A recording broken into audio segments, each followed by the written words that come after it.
Mitra Surik received an urgent message from the Mandalorian Kelborn, informing her that Kavar had tried to contact her to offer safe passage to Onderon. Upon arriving on Dexun, Kelborn shared troubling news. Vaklu had convinced the Council of Lords to declare Queen Talia guilty of treason.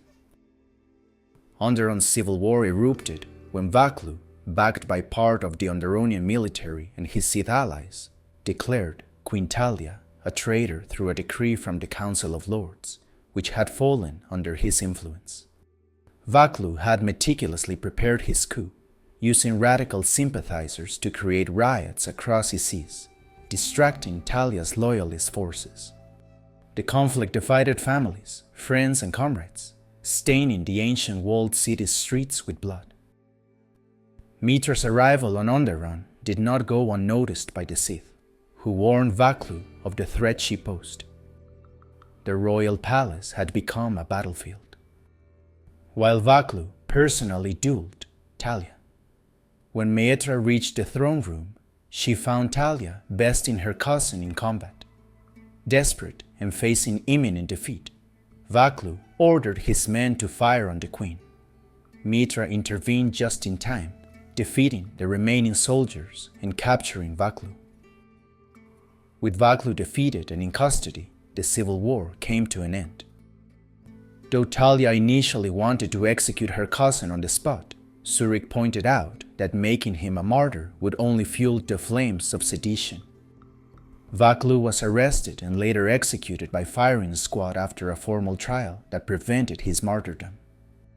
Under Talia's leadership, Onderon began a slow process of reconstruction and reconciliation, reaffirming its ties to the Republic. After the battle, Mitra finally spoke with Kavar. In this crucial conversation, the Jedi Master revealed vital information about Surik's unique nature. Kavar explained that Mitra was a wound in the Force, a phenomenon rarely documented in Jedi history. Most disturbing to Kavar was Mitra's extraordinary ability, something that, unbeknownst to her, made her both valuable and dangerous to the Jedi Masters and even the Sith Triumvirate. Kavar revealed that the mysterious Sith haunting the Jedi were unlike traditional Sith. These true Sith, as some called them, operated from the shadows, preferring to weaken their enemies subtly before striking the final blow. Their goal wasn't merely the Jedi's destruction, but the complete eradication of the Force itself, and they saw in Mitra both a threat and a potential tool to achieve this. The Jedi Master confessed that the Council's decision to exile Mitra after the Mandalorian Wars had not just been punishment, but also protection. The Masters feared that Mitra's nature as a wound in the Force could be contagious, especially given her ease in forming bonds. Had she remained among the Jedi, she might have unconsciously spread her condition, creating more wounds the Sith could exploit. Before parting, Kavar promised to meet with the other surviving Jedi Masters on Dantooine to discuss Mitra's situation and the growing Sith threat. With this promise, Mitra left Onderon, carrying long-sought answers, but also unsettling new questions about her own nature and the galaxy's future.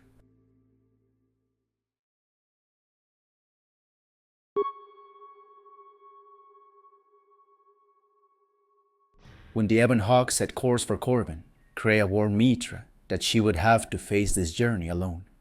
The ancient Sith world was a place where echoes of the past resonated with particular intensity, a void that attracted and distorted the perceptions of those sensitive to the Force.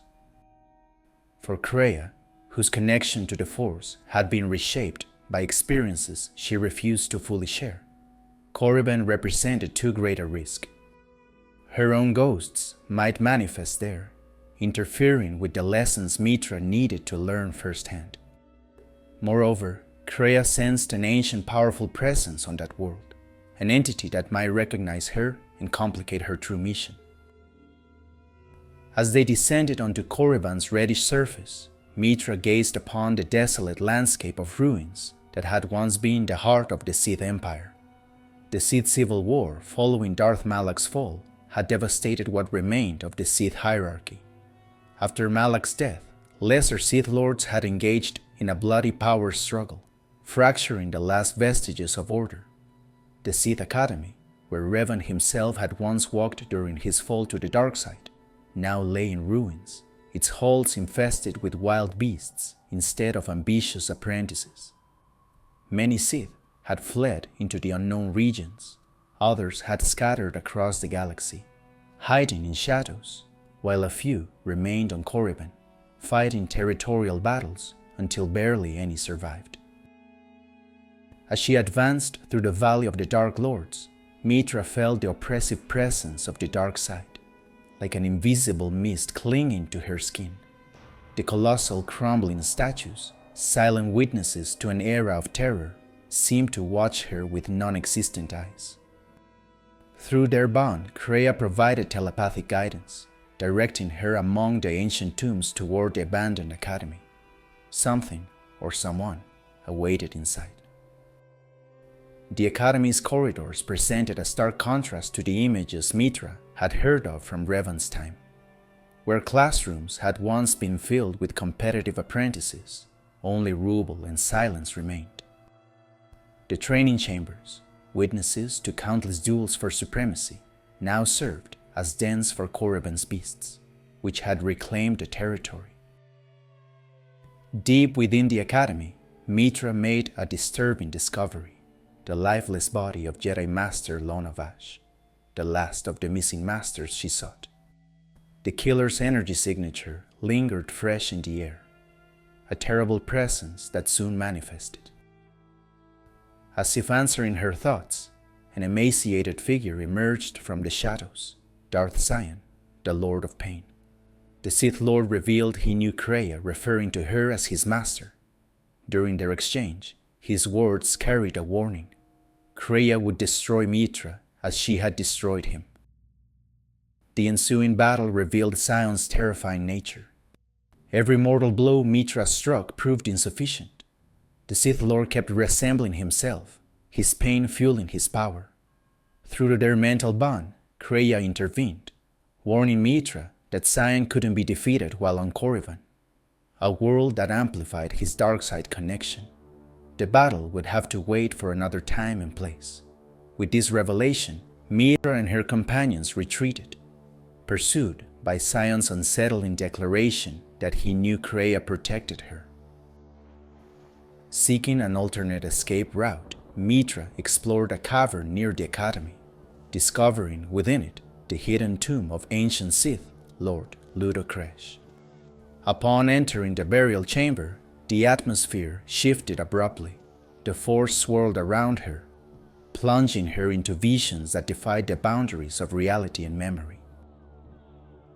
The first vision transported her to the moment Malak, then still the Jedi Alec, had recruited her for the Mandalorian Wars. The words and gestures were similar, but distorted by time and acquired wisdom. The second vision reconstructed the bloody Second Battle of Dexun, forcing her to relive the strategic decisions that had cost thousands of Republic lives to secure a key position. A third, more disturbing vision showed Traya transformed into Darth Traya, surrounded by the Ebon Hawk's crew, each revealing hidden betrayals and truths. This vision hinted at deeper manipulations than Mitra had ever imagined. The final vision presented the silent figure of Darth Revan, clad in the black robes and mask that had terrorized the galaxy.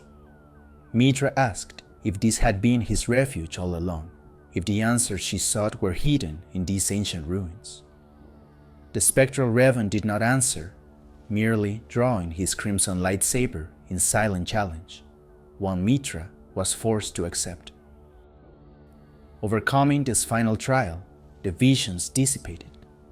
In the tomb center, Mitra found the mummified remains of Ludo Kresh, a powerful Sith Lord who had rivaled Naga Sadow during the Great Hyperspace War 5 millennia earlier.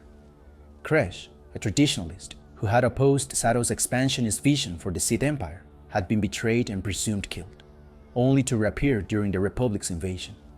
His final defeat had marked the beginning of the Sith exodus that eventually led to a new empire's founding in unknown worlds. With new insights into the Force, her past, in the manipulations surrounding her, Mitra emerged from the tomb. The time to leave Korriban had come.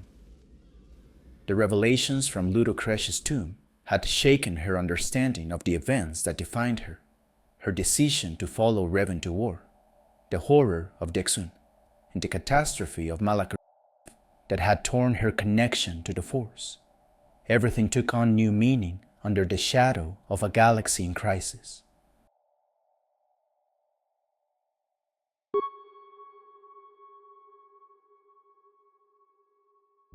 The ruins of the Jedi Enclave on Dantooine stood among tall grass and crumbling walls, consumed by war. The wind whispered through the destroyed hallways, carrying ashes and dust from what had once been a sanctuary of learning and meditation. Mitra Surik advanced with firm steps, Kreia following at a distance, wrapped in her dark robes. There was something expectant in the air, a silent echo of a judgment long postponed. Upon reaching the ancient meeting hall, 3 figures awaited her, surviving Jedi Masters, witnesses to the past. Kavar, Vrook, and Zeskael observed her with solemnity and caution. This was not a reunion, but the conclusion of a story interrupted by war and exile. Mitra entered the council chamber where 3 Jedi Masters awaited her, the same ones who had judged and exiled her years ago.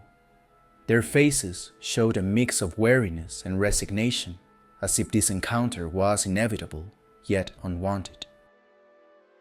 The air in the chamber was thick with tension as the Masters explained why they had hidden. They spoke of KOTOR, a Miraluka planet where the last Jedi had gathered in conclave, only to be annihilated along with all life on the world. They spoke of a hunger that devoured through the Force, somehow connected to Mitra. The Masters then revealed the true nature of her condition. Mitra had not been cut off from the Force by the Council, as she had always believed. She had severed the connection herself, an instinctive act of survival after Malachor V's cataclysm. The deaths of thousands still resonated within her, an eternal echo of the pain and destruction she had caused. But most disturbing was the discovery of her unique ability to form bonds through the Force. Unlike the normal ties between master and apprentice, Mitra's formed instinctively, naturally, yet intensely. These bonds allowed her to influence others and in turn, unconsciously feed off them, growing stronger with every life taken in battle. The Masters compared her to Malachor itself, a wound in the Force, a void that absorbed and consumed. In her, they saw something worse than Sith teachings. They saw the potential end of the Force itself. Every victory, every fallen enemy had only increased her power in ways no Jedi should experience. As the Masters delivered their verdict, declaring Mitra a threat to all Force sensitives, Kreia silently approached the council chamber. Her presence, like a lurking shadow, foretold that the impending judgment would take an unexpected turn. The Masters understood that Mitra was an open wound in the Force. Her mere existence was a danger, for wherever she went, she attracted others, changed them, made them vulnerable. They wondered what would happen if more Jedi suffered her fate, if the galaxy filled with those who, instead of harmonizing with the Force, fed on it like the new Sith. It was a possibility they could not allow. They had reached a decision. Mitra was to be severed from the Force once more, not as punishment, but as a necessity to preserve balance. But before they could act, a new presence filled the room. Kreia had entered, her silhouette shrouded in shadows. She had waited for this moment, observed, and now it was her turn to intervene. With a sharp gesture, the Elder extended her hands, and a devastating wave of Force energy struck the 3 Masters simultaneously. Kreia, her voice dripping with contempt, accused the Masters of cowardice and arrogance. She reproached them for hiding while the galaxy suffered, for refusing to act during the Mandalorian Wars, and worse, for punishing those who had the courage to defend the Republic. The true failure of the Jedi Order, Traya argued, was not Mitra Surik or her wound in the Force, but the Order itself and its dogmatic interpretation of balance. To Traya, the Jedi and the Sith were equally guilty of a limited, extremist view of the Force. The Jedi, with their passivity in the face of suffering, and the Sith, with their hunger for power, were two sides of the same flawed coin. Mitra, however, represented something unique, someone who had stared into the Force's abyss and survived, someone who could exist outside its influence and thus be truly free. While Mitra lay unconscious, Traya executed her vengeance against those who embodied everything she despised. She did not use a lightsaber or any traditional combat technique. Instead, she employed a power so potent it drained the life essence from the three masters simultaneously. The bodies of Rook, Kavar, and Zeska'el collapsed lifeless onto the ancient council chamber floor. Three of the Order's most capable and powerful Jedi had been emptied. Their bodies were like hollow shells, absences in the Force, rather than mere corpses. The death of the last three known Jedi Masters created a silence in the Force that rippled across Dantooine. When Mitra finally regained consciousness, Traya had already departed, leaving devastation in her wake. The Masters lay dead around her, and the revelations of her journey still echoed in her mind. She was a wound in the Force, an echo of Malachor, but also a possibility neither Jedi nor Sith had contemplated. The Dantooine Enclave, which had briefly harbored hope of a Jedi Council reunion, fell silent once more. This time, however, it was not the silence of abandonment but of extinction. With the Masters' deaths, the Jedi Order's legacy hung by a thread, and the galaxy's fate now rested in the hands of Mitra Surik, the exile, the living wound in the Force. Traya, meanwhile, headed for Telos. But the Force would not surrender easily to the void. Amid the Purge's shadows, the Jedi were not entirely lost. There were still those who, though scattered, embodied the Order's true spirit. They were the lost, the last remnants of a destroyed era. Those who, without a council to guide them or a temple to shelter them, clung to the light amid darkness. During the journey, however, something else had begun to take shape. The companions who had followed her, Atan Rand, Baudur, Mira, and Mikal, were not mere allies or soldiers marked by war. As their bond with Mitra deepened, so did their connection to the Force. She had witnessed their awakening, the beginning of a latent sensitivity, an echo of power resonating in their decisions, doubts, and personal redemptions. This awakening was no accident. Atan Rand, the deserter, had spent years denying the Force, fleeing his guilt-ridden past stained with death. Yet, in Mitra Surik's presence, he began to hear the Force's whisper again at the edges of his consciousness. She offered him more than redemption. She offered purpose. Brianna had served Atris faithfully, blinded by her master's dogma and discipline. But in the end, she understood that duty without truth was just another chain. Visas Mar, the last of her kind, had lived under Nihilus' shadow, her world reduced to ashes by her master's insatiable hunger. But in the exile, she found a new destiny. She would no longer be an instrument of the void, but a guardian of life. Mira the Hunter had survived among mercenaries and assassins, dodging death at every corner of Nar Shaddaa. But deep down, she had always sought something more, a reason to stop running, a way to heal the invisible wounds she carried. Under Mitra's guidance, she learned the Force was not just power, but a path to balance. Baudur the engineer lived with the weight of Malachor V on his shoulders. The devastation he helped create had cost him more than an arm. It had stolen his peace. But in the exile's path, he found redemption. Not with empty words or regret, but through action, through rebuilding. Mikal had spent his life seeking the Jedi teachings denied to him by the Order's fall. His devotion had never wavered, but his path lacked direction until the exile returned. In her, he saw not just the master fate had taken from him, but also the beacon that would guide the others. These unlikely disciples, those Traya, in her ambiguous tone, called the Lost Jedi, were not just testaments to Mitra's impact, but also the seed of something new. In them lay the possibility of a different order, one that learned from the past's mistakes and built on more human, less rigid foundations.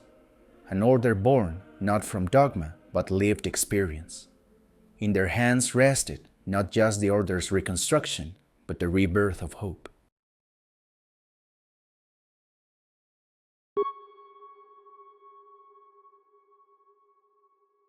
After Traya's actions, Brianna had fulfilled her true mission. Following secret orders, she escorted Traya to the secret academy on Telos IV, where her master, Atris, awaited. Brianna had initially allowed Mietra and her companions into the academy with a calculated purpose, so they could return when necessary for the plans unfolding in the shadows. In the frozen depths of Telos' academy, Traya finally came face to face with Atris, the self-proclaimed last of the true Jedi. The encounter revealed dark truths. Traya, with penetrating insight, exposed the reality Atris tried to deny. The Jedi historian had succumbed to the dark side without even realizing it. The Sith Holocrons Atris had collected and studied for years under the guise of understanding, the enemy had silently corrupted her mind. These ancient artifacts had whispered their twisted truths directly into her subconscious, transforming her into what she swore to fight. Traya pointed out something even more disturbing. Atris' handmaidens, the Echani sisters, could not sense the dark side's presence because they were deaf to the Force. This inability had made them perfect tools for Atris, bodyguards who couldn't perceive her gradual corruption. All except Brianna, the last and disgraced handmaiden, who was Force-sensitive as the daughter of Aaron K. The darkness emanating from the once virtuous Jedi Master confirmed Traya's words. Atris had fallen without realizing it, believing her actions still served the light. When Mietra finally returned to the Academy after discovering the betrayal at the Jedi Enclave, she found Atris waiting for her. The historian had been prepared by Traya for this confrontation, convinced that Mitra was the final obstacle to her total enlightenment. Blinded by the dark side, yet justifying herself with noble intentions, Atris believed that by defeating the exile, she could finally face the true Sith lurking in the unknown regions. Atris' plan had become a twisted obsession. She wanted to end all Sith once and for all and rebuild the Jedi Order under a new ideology, one that wouldn't repeat the past's mistakes. To achieve this, she had committed unimaginable acts. It was she who had leaked information about the secret Jedi gathering on KOTOR, indirectly causing the massacre of an entire planet by Darth Nihilus. She had also spread rumors of Mitra's return to Republic space, using her as bait to lure the Sith. On KOTOR, the gathered Jedi had experienced a disturbing vision. They saw Atris as a Sith, a self-fulfilling prophecy she refused to acknowledge. During their confrontation, Atris bitterly reproached Mitra for the echo her decision at Malachor V had caused in the Force. That event, the activation of the mass shadow generator that killed thousands instantly, had created a wound in the Force itself. Ironically, Atris delivered a twisted speech about the Jedi's failure, calling her former colleagues cowards for not intervening in the Mandalorian Wars, while she herself had remained safely in the temple. The duel between Mitra and Atris was inevitable. The exile, strengthened by her experiences and reconnected to the Force, proved superior. Despite the power Atris had gained through forbidden studies, Mitra defeated her, offering a chance at redemption the proud historian couldn't comprehend. Defeated, Atris revealed the truth about Traya, The Elder awaited on Malachor, the epicenter of the Force wound. Krea's ultimate goal was to create another echo like Malachor's, but this time on a galactic scale, triggering what was known as a death in the Force. This phenomenon would sever all Force-sensitive beings from their connection, just as Mitra had been after activating the mass shadow generator. Atris warned that if Mitra did not confront Krea on Malachor, the Elder would end her existence, and due to their unique bond, Mitra would share the same fate.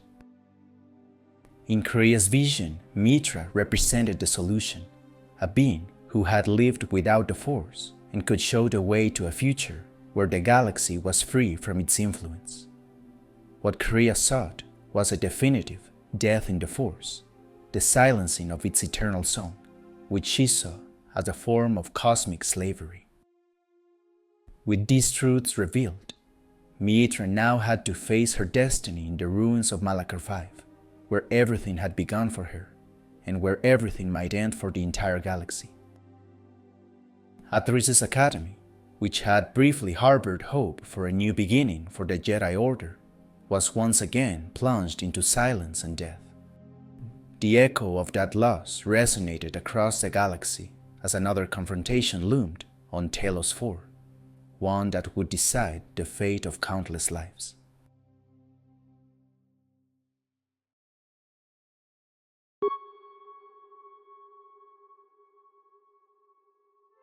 Krea, aware of the danger posed by Darth Nihilus and his insatiable hunger for the Force, had devised a meticulous plan. Knowing the Sith Lord would eventually consume all life in the galaxy if left unchecked, she planted false information in Colonel Tobin's mind, a man who had barely survived the Second Battle of Onderon. She made him believe that numerous Jedi were hiding in Atris's secret academy on Telos IV, when in reality, the only Jedi present was Atris herself. As expected, Tobin dutifully relayed this information to Darth Nihilus. The Dark Lord, unable to resist the promise of satiating his eternal hunger, directed his fleet toward Telos. The sudden appearance of the Sith Armada in Telosian space caught the planetary defenses off guard. However, Telos security forces managed to hold back the Sith troops attempting to seize the Citadel station. Telos's resistance was no accident. Thanks to Mitra's earlier interventions, the station had resources it otherwise wouldn't have possessed. After intercepting a smuggled weapons shipment, Gren had equipped his men with confiscated arms. Additionally, Zurich's negotiations with Voga de Hoot on Arshada had secured a steady fuel supply from Sleheran, critical after Peraga's destruction deprived the station of its primary source.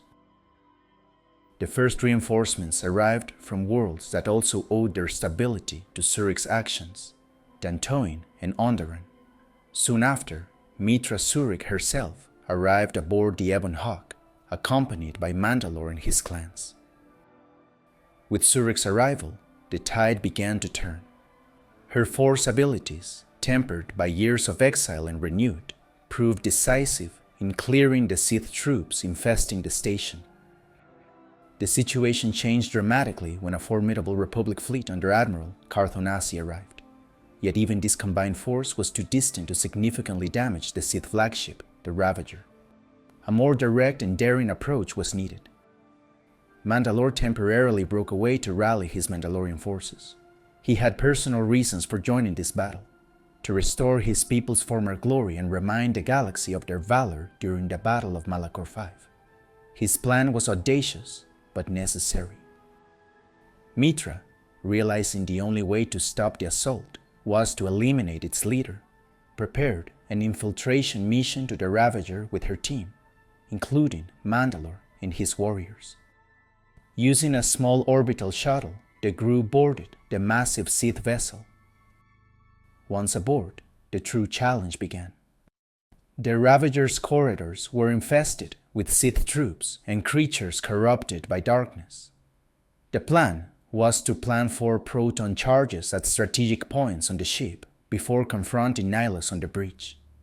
Every step through the vessel was a reminder of the horror the dark side could inflict. The crew, more dead than alive, moved like automatons under their master's influence. The mission nearly failed when one of the Mandalorian squads was ambushed, triggering a premature detonation. With only 3 proton cores active, the Ravager wouldn't be completely destroyed. Mitra quickly adapted, fighting her way to the ship's missile bay to secure an additional core. With the charges set, Mitra and her team headed to the bridge for the inevitable confrontation with Darth Nihilus. The Dark Lord's presence was overwhelming, a tangible absence that seemed to devour light itself. His empty mask showed no expression, only infinite, relentless hunger. Nihilus attempted to drain Mitra's force energy, as he had with countless Jedi before. Yet this tactic became his undoing. Instead of feeding on her connection, he was weakened by the echoes of her force wound, a void that resonated with his own but couldn't be consumed. After a fierce struggle, Nihilus fell defeated. Mitra took his mask as proof of her victory and a symbol of his reign's end. With time running out, the group escaped the Ravager moments before the proton charges detonated, tearing the massive ship apart in a cataclysmic explosion that lit up Telosian space. Without their flagship and leader, the remaining Sith forces retreated or were destroyed by the Republic fleet. The Battle of Telos IV ended in a crucial victory for the Allied forces. Upon returning to the Citadel station, Mitra was hailed as a hero. Admiral Carth Onasi requested a private audience. During their meeting, Onasi shared how he had met Revan during the Jedi Civil War, beginning with their escape from the Endar Spire. He revealed that both he and Mitra shared a bond with the former Sith Lord turned hero and asked her to deliver a message if she ever found Revan in the unknown regions, that Admiral Onasi still followed his orders to protect the Republic. The victory at Telos meant more than just defeating a Sith fleet. It meant destroying a threat that could have consumed the entire galaxy. For Mitra Surik, however, the journey wasn't over. She still had to face Kreia, now Darth Traya, on Malachor V.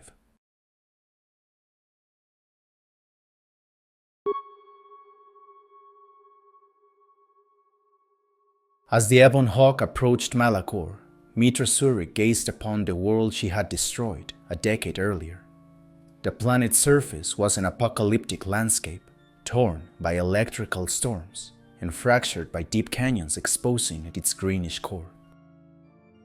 The wreckage of Mandalorian and Republic warships littered the surface like silent monuments to the massacre that had occurred there. Unstable gravitational currents made Malachor V a living graveyard, a constant reminder of the horror unleashed by the mass shadow generator she had ordered activated. The ship crashed upon landing, left teetering over a chasm. Mitra knew this would be the end of her long journey, the moment of truth. In the depths of this corrupted world, Darth Traya had re-established her dominion over what remained of the Sith Triumvirate. After Nihilus's death, only Darth Sion remained, and though he hated his master, he had been subdued once more.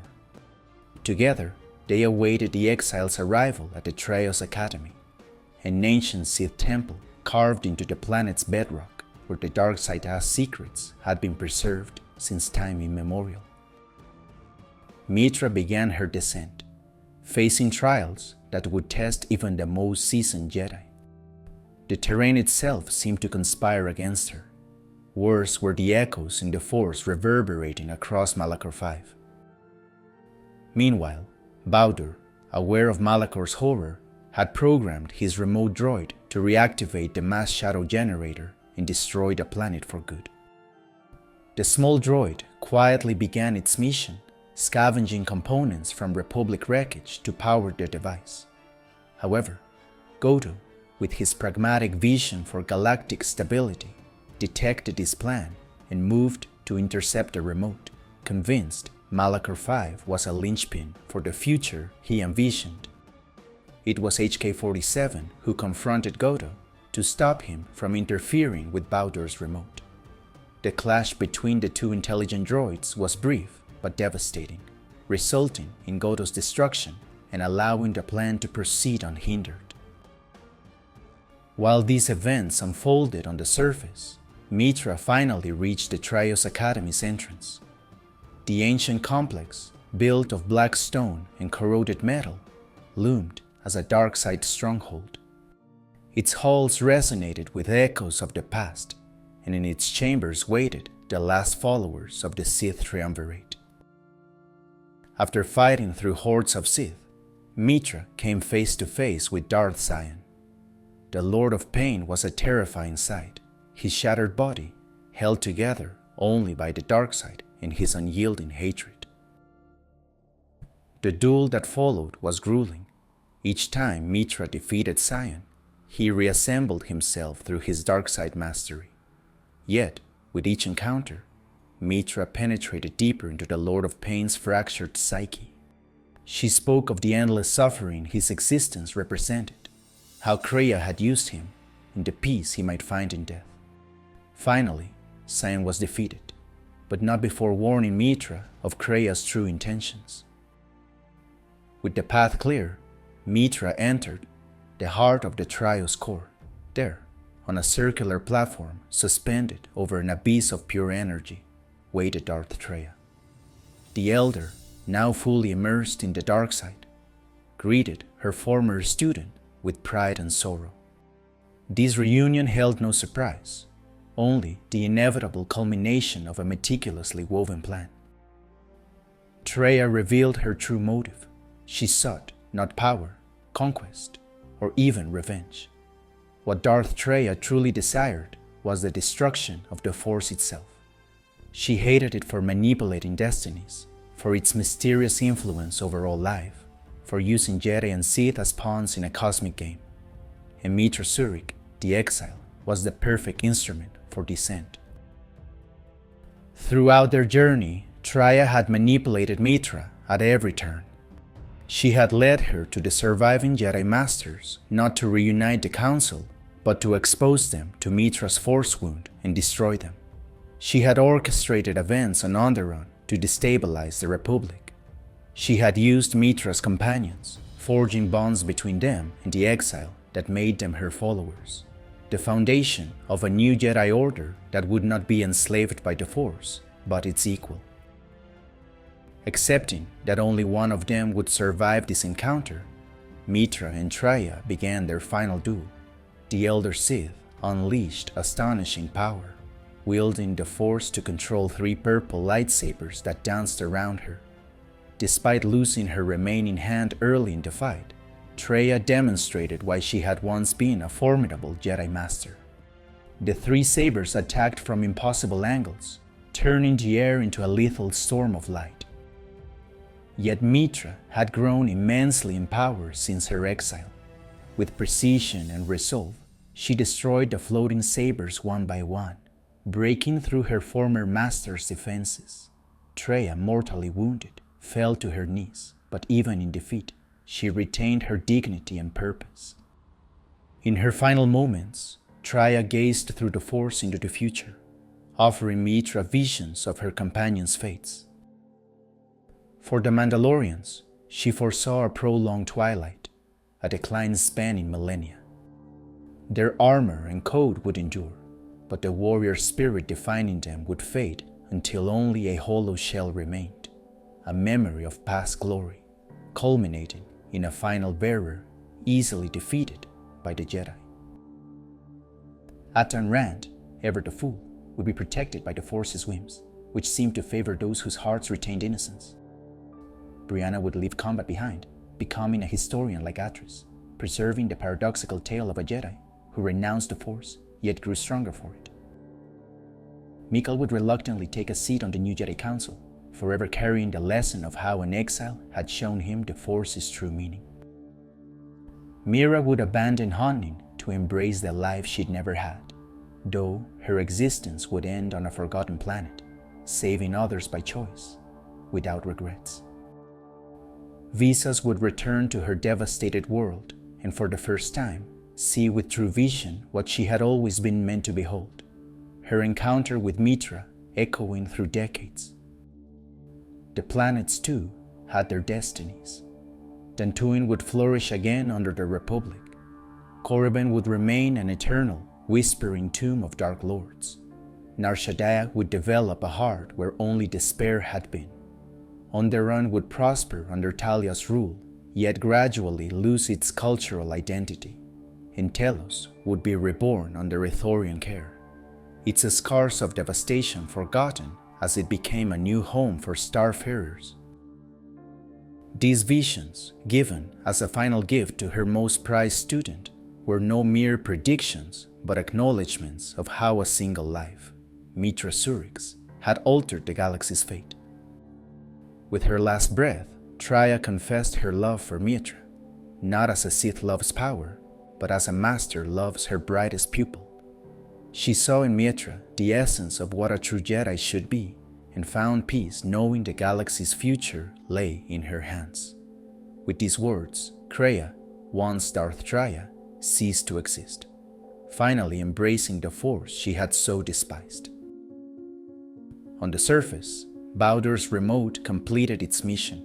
The mass shadow generator activated one last time, tearing Malachor V apart at its core. As the planet collapsed, the Ebon Hawk, miraculously repaired, emerged from the wreckage to rescue Mitra from the Traya's core. In a final feat of piloting, the ship escaped destruction, leaving behind an asteroid field where a dark world had once been. For Mitra Surik, the circle had closed. She had returned to where she lost her connection to the Force, and by destroying it, she had found redemption. But her journey wasn't over. Traya's words about Revan echoed in her mind. Her former general had gone into the unknown regions to face a greater threat than the galaxy had ever known. The true Sith, hidden for millennia, awaited in the darkness beyond the Outer Rim. With renewed determination, Mitra set a course for the unknown. Behind her were her companions, the lost Jedi who would rebuild the Order. Ahead lay only shadow and mystery. But this time, Mitra Surik was not walking into exile. She was stepping toward her destiny. Where Revan led, she would follow. Where the Force guided, she would answer. The exile had become the heart of the galaxy's new hope, though the price of this transformation had been paid in blood on Malachor V's ruins.